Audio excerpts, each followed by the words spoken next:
Okay, kiddo, here's the snowblower. It's an Ariens Compact 22. It's got a Subaru mill on it instead of those new Snow Kings, or what they call it, the Chinese motors. This is right up there with the Honda. And they don't make them anymore, so this is a good bit. This one actually has a throttle, unlike the new ones that just go full speed the entire time. You can slow this down that way while you're talking to somebody or going to do something. And when you want to turn it off, you just slow it down all the way and it makes a contact and turns the thing off. When you first start it, there's a choke here. Push it to the left to choke it and let it warm up a bit. It'll start running rough. When it starts running rough, then you can back it off. But initially it's probably going to want some choke. This is the key to make it run. You're probably just going to leave it in there all the time. There's a fuel shut off. You know, if you put it away or if you want to put it in the garage or what have you. All the way up like that where the O is off. You can see the O. And then to run, put it where the gas pump is, like that. Normally, just like half throttle,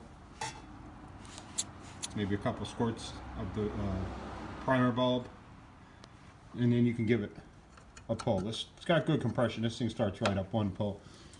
But if you need to, it's got an electric start. You can just plug an extension cord into that and just hit that until it starts. If it's having problems starting, don't hold the electric start. You know, you don't want to go like that forever. Just give it a like that till it kicks over, because it can overheat and mess up. Up top, the controls. You know how fast you want to go. Forward, like jackrabbit, somewhere in the middle. And then there's 2 speeds in reverse. Slow in reverse and a little faster in reverse, like you want to get out of the road because cars are coming, go backwards. The left is the drive system. That makes the tires turn and push the thing forward. And the right is the auger system. Once you put the auger system down, you can actually hold the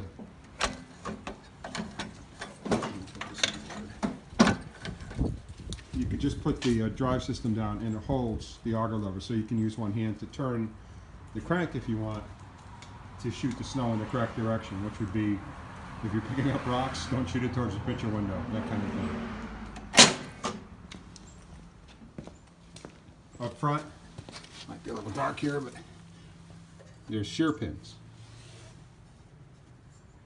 And if you gobble up some of that icy crap at the end of the driveway, which is like rocks, and this thing has a tough time doing it, these pins will break.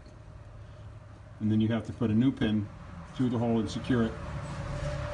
If you get the ones with the nut on it, you don't have to turn it tight.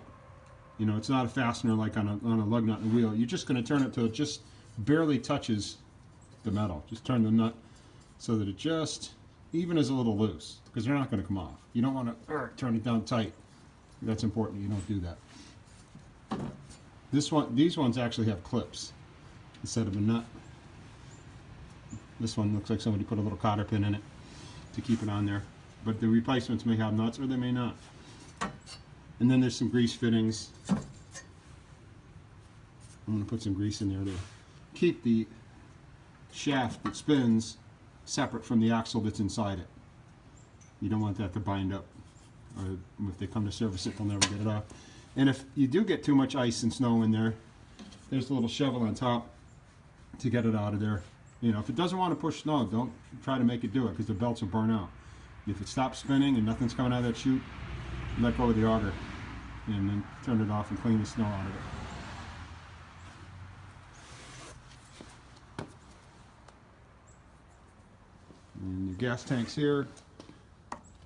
You don't mix oil. Oil's separate. I'm going to put some 5-weight 40 in there for you. Full synthetic. So you're good to go. And that's about it. Enjoy it.